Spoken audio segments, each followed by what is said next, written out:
എല്ലാവർക്കും നമസ്കാരം. ഇന്നിവിടെ സംസാരിക്കാൻ ഉദ്ദേശിക്കുന്നത് അല്പം മനോവിഷമത്തോടെ മാത്രം പറഞ്ഞു തീർക്കാൻ പറ്റുന്ന ഒരു വിഷയത്തെക്കുറിച്ചാണ്. ഒരു വിദ്യാർത്ഥിയുടെ ആത്മഹത്യയെക്കുറിച്ചാണ്. കണ്ണൂർ ജില്ലയിലെ അഞ്ചരക്കണ്ടി ഡെന്റൽ കോളേജിലെ വിദ്യാർത്ഥിയായ നിതിൻ രാജ് ആത്മഹത്യ ചെയ്തിരിക്കുന്നു. ഒരു ആത്മഹത്യയെക്കുറിച്ച് ഇത്രയൊക്കെ വേവലാതിപ്പെടാൻ എന്തിരിക്കുന്നു? എത്ര പേർ നമുക്കിടയിൽ ആത്മഹത്യ ചെയ്യുന്നു എന്നൊക്കെ നമ്മൾ പലരും ചിന്തിക്കും. ആത്മഹത്യ ഒരു മനഃശാസ്ത്ര പ്രശ്നമായിട്ടാണ് പലരും കാണുന്നത്. മനഃശാസ്ത്രജ്ഞന്മാർ ആത്മഹത്യയുടെ കാരണങ്ങളെക്കുറിച്ചൊക്കെ വിശകലനം ചെയ്യുന്നുണ്ട്. ആത്മഹത്യ ചെയ്യരുത് എന്ന് പ്രസംഗിക്കുന്ന എത്രയോ പേർ തിരിച്ചുപോയി ആത്മഹത്യ ചെയ്ത അനുഭവങ്ങളും ഉണ്ടായിട്ടുണ്ട്. എന്നാൽ നിതിൻ രാജിന്റെ ആത്മഹത്യ കേവലമായ ഒരു മാനസിക ദൗർബല്യത്തിന്റെ പ്രശ്നമായിട്ടല്ല നമ്മളിപ്പോൾ മനസ്സിലാക്കുന്നത്. അറിഞ്ഞെടുത്തോളം ഒരു ദളിത് വിദ്യാർത്ഥിയായ നിതിൻ രാജ് അദ്ദേഹം നേരിട്ട ജാതീയമായ വിവേചനത്തിന്റെയും അധിക്ഷേപത്തിന്റെയും ഒറ്റപ്പെടലിന്റെയും ഫലമായിട്ടാണ് ആത്മഹത്യ ചെയ്തത് എന്നാണ് മനസ്സിലാക്കുന്നത്.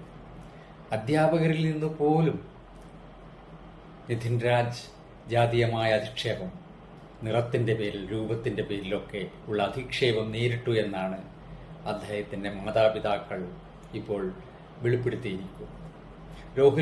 രോഹിത് വെമുലയ്ക്ക് ശേഷം ഹൈദരാബാദ് യൂണിവേഴ്സിറ്റിയിലെ രോഹിത് വെമുല ആത്മഹത്യ ചെയ്ത സംഭവം വർഷങ്ങൾക്ക് മുമ്പ് വലിയ കോളിളക്കം സൃഷ്ടിച്ചതാണ്. ഉന്നത വിദ്യാഭ്യാസ രംഗത്ത് നടമാടുന്ന ജാതീയമായ വിവേചനത്തിന്റെ, അധിക്ഷേപത്തിന്റെ, ഒറ്റപ്പെടലിന്റെ ഒക്കെ പ്രശ്നങ്ങൾ അന്ന് വലിയ രീതിയിൽ ചർച്ച ചെയ്തതാണ്. അപ്പോഴൊക്കെ നമ്മൾ കൈ കഴുകിയത് അത് ഹൈദരാബാദിലാണല്ലോ, നമ്മുടെ നവോത്ഥാന കേരളത്തിലല്ലല്ലോ, ഇവിടെ അങ്ങനെയൊന്നും നടക്കില്ല എന്നാണ്. പക്ഷേ അത് സംഭവിച്ചിരിക്കുന്നു. നമുക്കെല്ലാം ലജ്ജിക്കാൻ മാത്രമായി, അല്ലെങ്കിൽ കുറ്റബോധത്തോടെ മാത്രം വിവരിക്കാൻ പറ്റുന്ന വിധത്തിൽ നിതിൻ രാജ് ആത്മഹത്യ ചെയ്തിരിക്കുന്നു. ദളിത് വിഭാഗത്തിൽ നിന്ന് വരുന്ന ഒരു വിദ്യാർത്ഥി, ഒരു പെയിന്റിംഗ് പണിക്കാരനായ പിതാവിന്റെ മകനായ ആ വിദ്യാർത്ഥി, അവൻ ആഗ്രഹിച്ച ഒരു മെഡിക്കൽ കോഴ്സ്, എന്തുമാത്രം കടമ്പകൾ, കഷ്ടപ്പാടുകളും പിന്നിട്ടായിരിക്കും അവൻ ആ കോഴ്സിൽ എത്തിച്ചേർന്നിരിക്കുക എന്നുള്ളത് ഊഹിക്കാവുന്നതാണ്.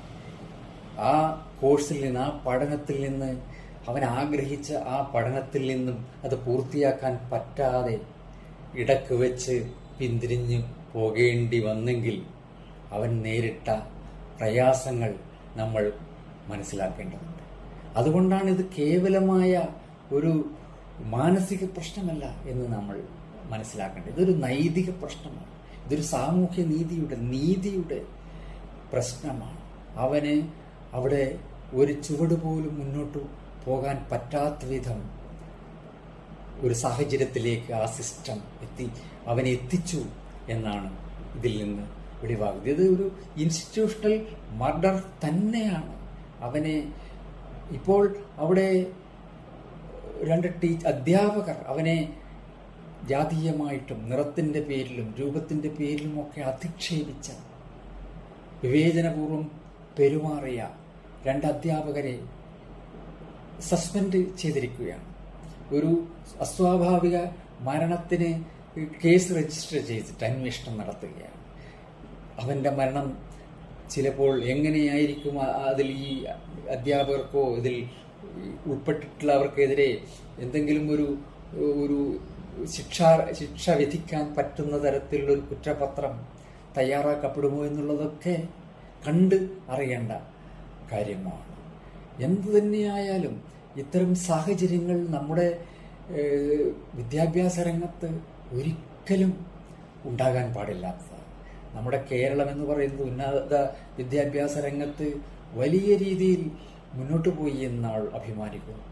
സുപ്രീം കോടതി തന്നെ ഇക്കാര്യത്തിൽ ഒരുപാട് വിധികൾ പുറപ്പെടുവിച്ചിട്ടുണ്ട്, മാർഗനിർദ്ദേശങ്ങൾ പുറപ്പെടുവിച്ചിട്ടുണ്ട്.